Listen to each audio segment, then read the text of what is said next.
Thank you so much, President Falwell. God bless Liberty University.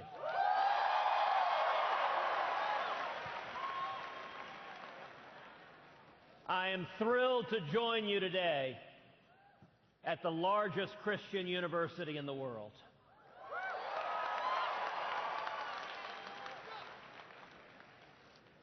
Today I want to talk with you about the promise of America. Imagine your parents when they were children. Imagine a little girl growing up in Wilmington, Delaware.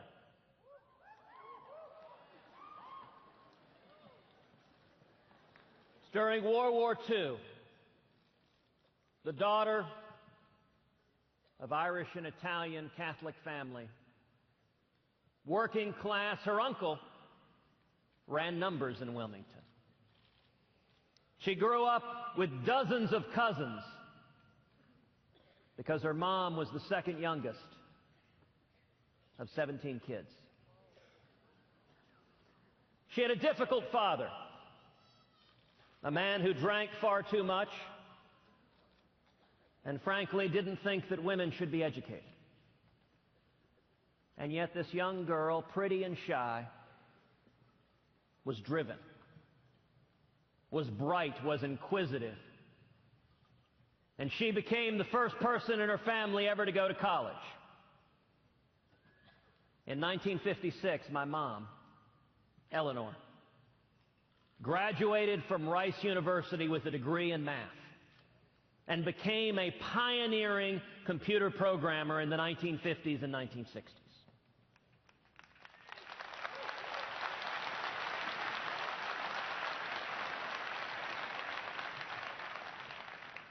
Imagine a teenage boy, not much younger than many of you here today, growing up in Cuba.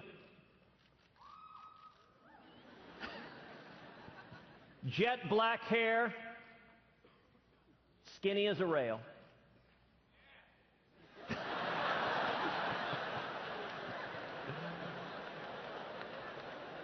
Involved in student council.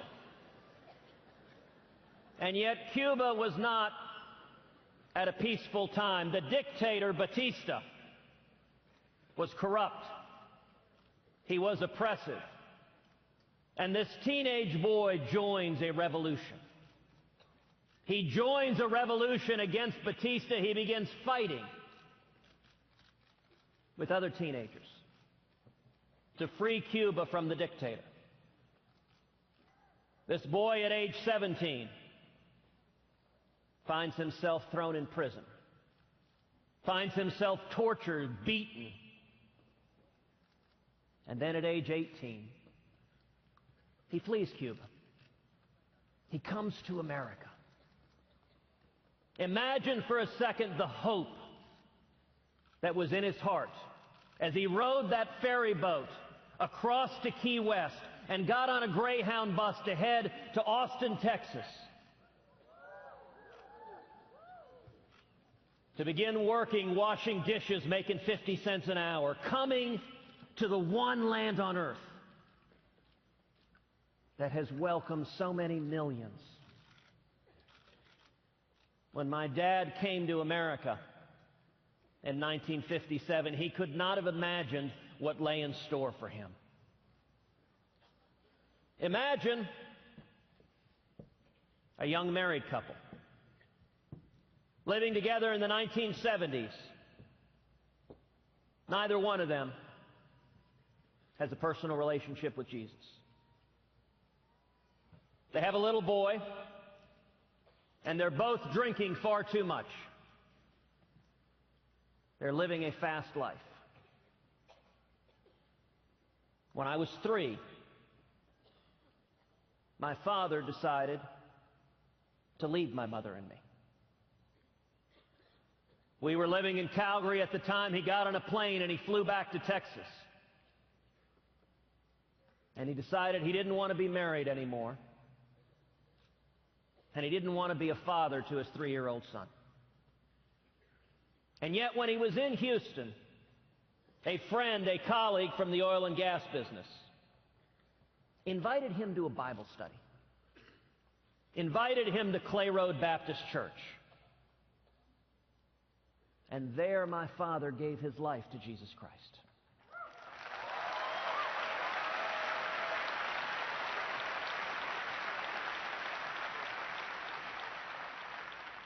And God transformed his heart. And he drove to the airport. He bought a plane ticket. And he flew back to be with my mother and me.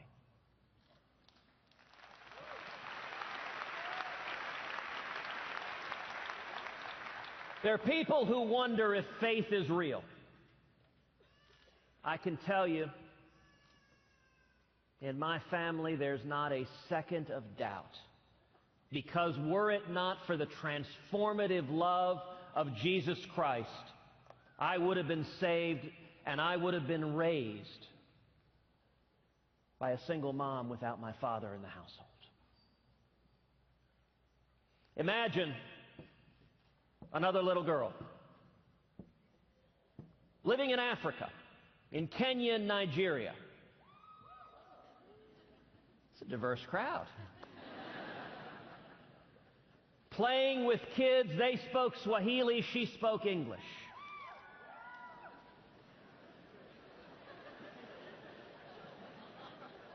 Coming back to California, where her parents, who had been missionaries in Africa, raised her on the Central Coast. She starts a small business when she's in grade school, baking bread. She calls it Heidi's Bakery. She and her brother compete baking bread. They bake thousands of loaves of bread and go to the local apple orchard where they sell the bread to people coming to pick apples.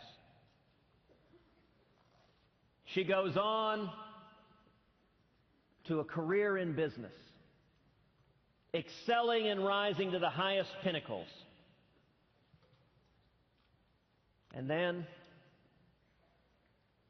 Heidi becomes my wife and my very best friend in the world.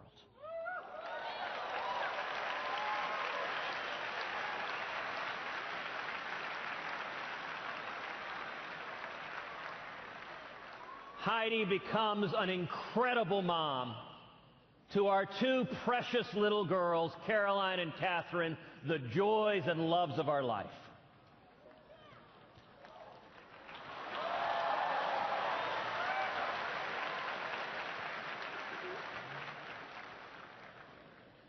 Imagine another teenage boy being raised in Houston, hearing stories from his dad about prison and torture in Cuba, hearing stories about how fragile liberty is, beginning to study the United States Constitution, learning about the incredible protections we have in this country that protect the God-given liberty of every American. Experiencing challenges at home. The mid-1980s, oil prices crater, and his parents' business go bankrupt. Heading off to school over 1,000 miles away from home at a place where he knew nobody, where he was alone and scared. And his parents going through bankruptcy meant there was no financial support at home, so at the age of 17, he went to get 2 jobs to help pay his way through school. He took over $100,000 in school loans. Loans I suspect a lot of y'all can relate to. Loans that I'll point out I just paid off a few years ago.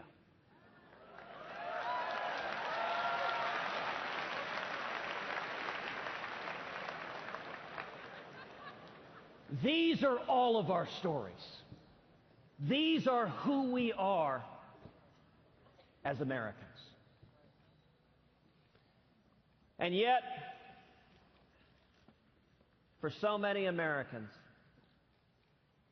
the promise of America seems more and more distant. What is the promise of America? The idea that, the revolutionary idea that this country was founded upon, which is that our rights, they don't come from man. They come from God Almighty.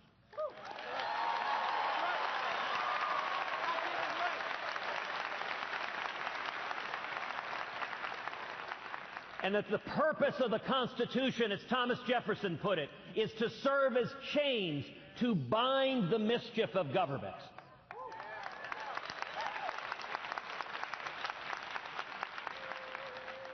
The incredible opportunity of the American dream. What has enabled millions of people from all over the world to come to America with nothing and to achieve anything. And then the American exceptionalism that has made this nation a clarion voice for freedom in the world, a shining city on a hill. That's the promise of America. That is what makes this nation an indispensable nation, a unique nation in the history of the world. And yet so many fear that that promise is today unattainable. So many fear it is slipping away from our hands. I want to talk to you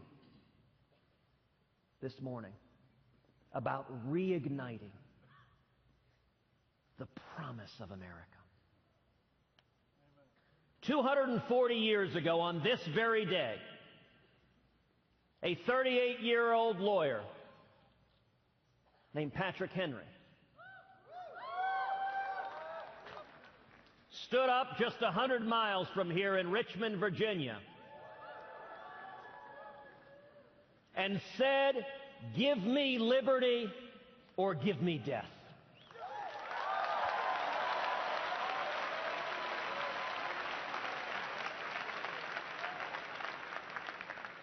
I want to ask each of you to imagine millions of courageous conservatives all across America rising up together to say in unison, "We demand our liberty."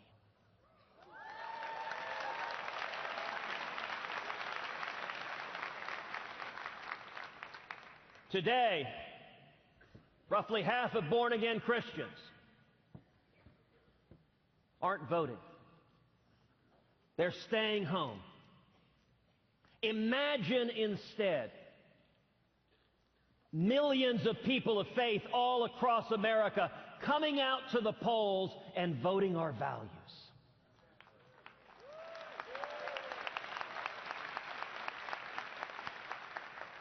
Today, millions of young people are scared, worried about the future, worried what the future will hold. Imagine millions of young people coming together and standing together saying, "We will stand for liberty."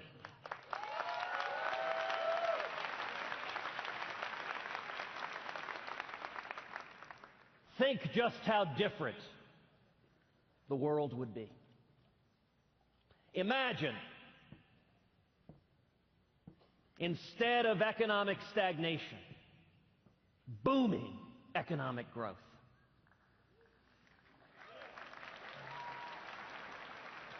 Instead of small businesses going out of business in record numbers, imagine small businesses growing and prospering. Imagine young people coming out of school with 4, 5, 6 job offers.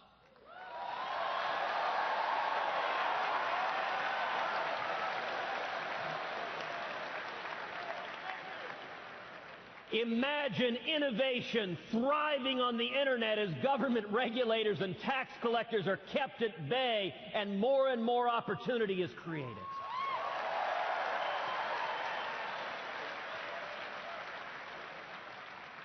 Imagine America finally becoming energy self-sufficient as millions and millions of high-paying jobs are created.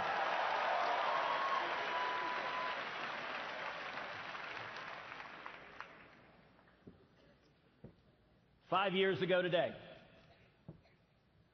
the President signed Obamacare into law. Within hours, Liberty University went to court filing a lawsuit to stop that failed law.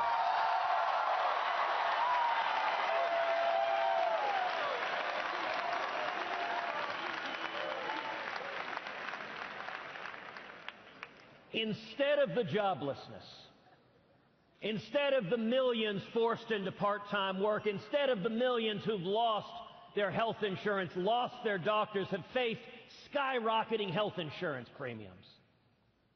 Imagine in 2017, a new president signing legislation repealing every word of Obamacare.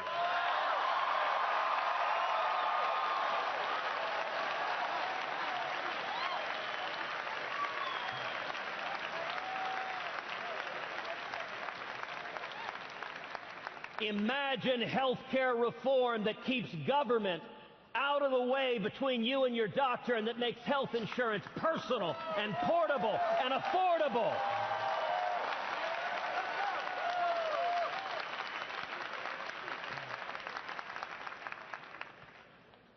Instead of a tax code that crushes innovation, that imposes burdens on families struggling to make ends meet. Imagine a simple flat tax.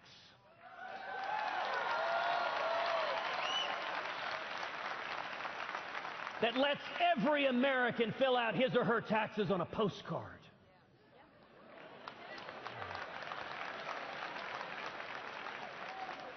Imagine abolishing the IRS.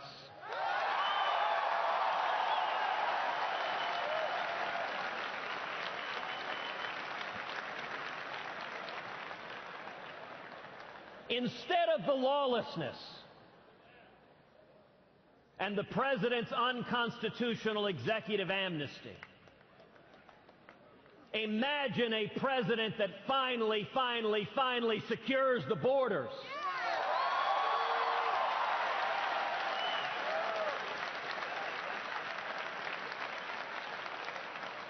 And imagine a legal immigration system that welcomes and celebrates those who come to achieve the American dream.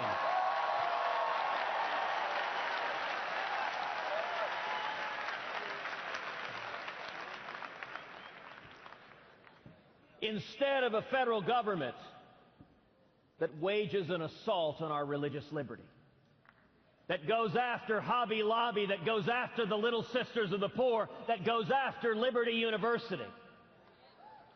Imagine a federal government that stands for the First Amendment rights of every American.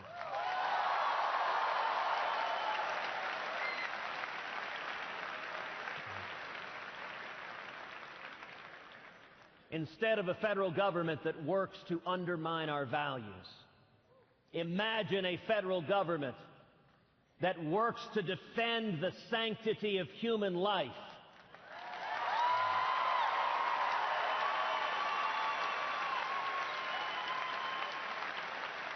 And to uphold the sacrament of marriage.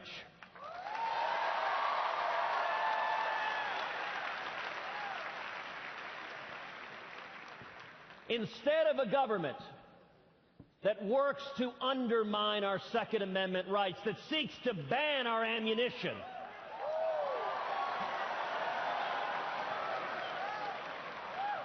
imagine a federal government that protects the right to keep and bear arms of all law-abiding Americans.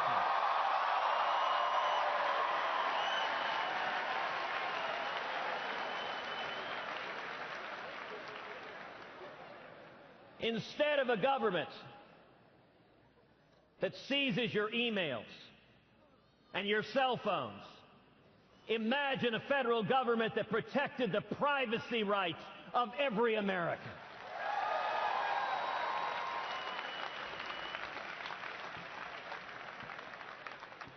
Instead of a federal government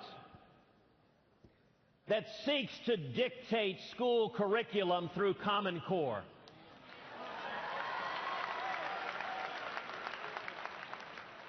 Imagine repealing every word of Common Core.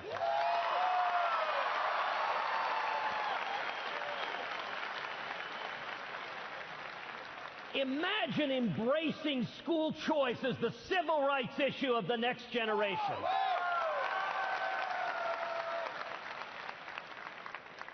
That every single child, regardless of race, regardless of ethnicity, regardless of wealth or zip code, every child in America has a right to a quality education.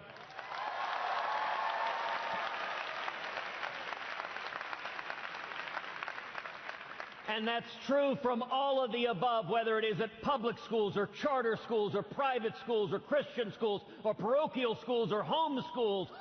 Every child.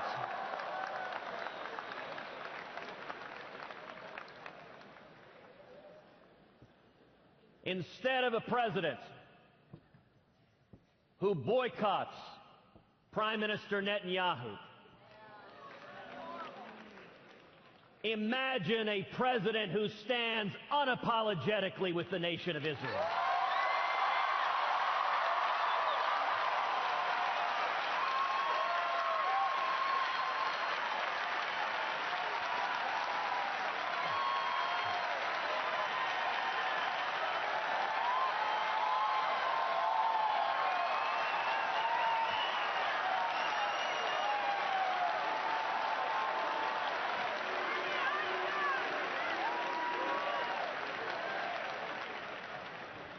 Instead of a president who seeks to go to the United Nations to end-run Congress and the American people.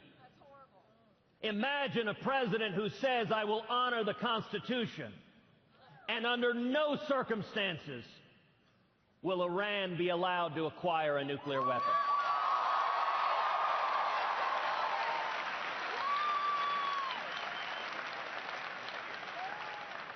Imagine a president who says we will stand up and defeat radical Islamic terrorism.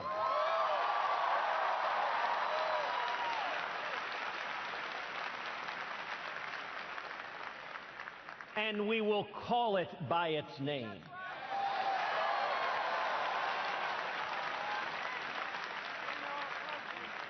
We will defend the United States of America.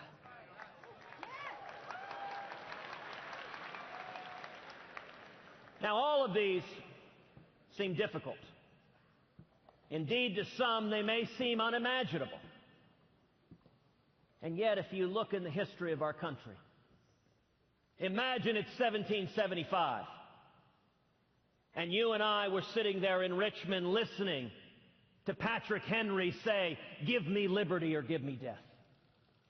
Imagine it's 1776 and we were watching the 54 signers of the Declaration of Independence stand together and pledge their lives, their fortunes, and their sacred honor to igniting the promise of America. Imagine it was 1777 and we were watching General Washington as he lost battle after battle after battle, in the freezing cold as his soldiers with no shoes were dying,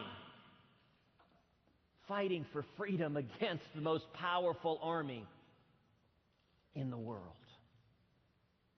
That too seemed unimaginable. Imagine it's 1933, and we were listening to President Franklin Delano Roosevelt tell America at a time of crushing depression, at a time of a gathering storm abroad, that we have nothing to fear but fear itself. Imagine it's 1979, and you and I were listening to Ronald Reagan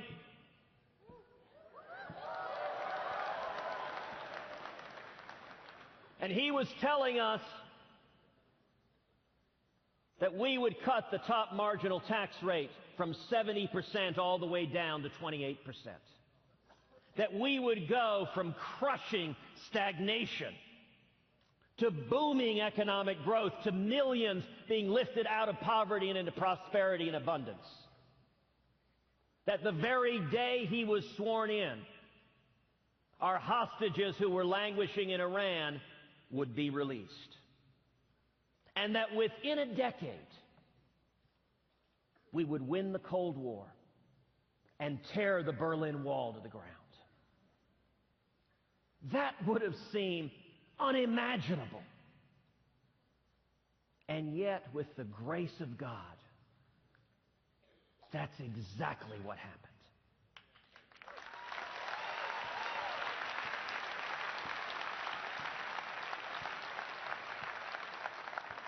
From the dawn of this country, at every stage, America has enjoyed God's providential blessing.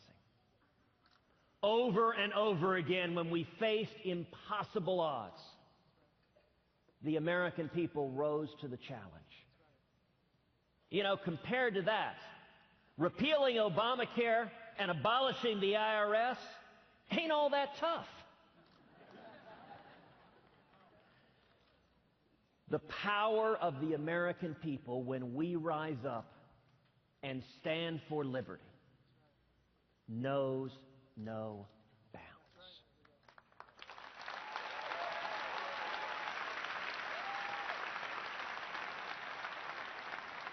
If you're ready to join a grassroots army across this nation, coming together and standing for liberty, I'm going to ask you to break a rule here today and to take out your cell phones and to text the word Constitution to the number 33733. You can also text Imagine. We're versatile. Once again, text Constitution to 33733. God's blessing has been on America from the very beginning of this nation. And I believe God isn't done with America yet.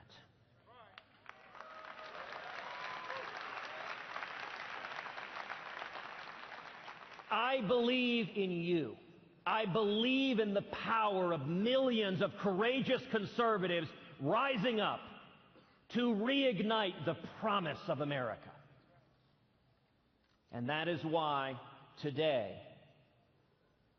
I am announcing that I'm running for President of the United States.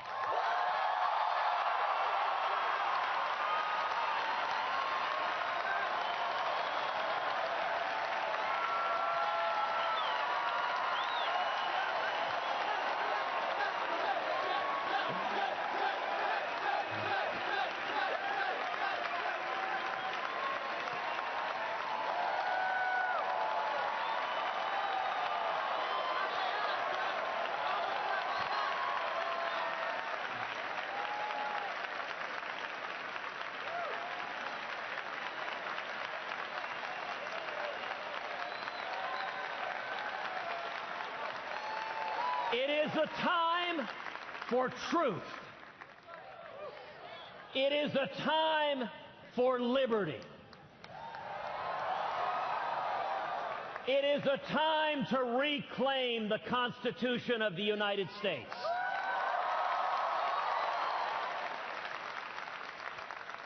I am honored to stand with each and every one of you, courageous conservatives, as we come together to reclaim the promise of America, to reclaim the mandate, the hope and opportunity for our children and our children's children. We stand together for liberty.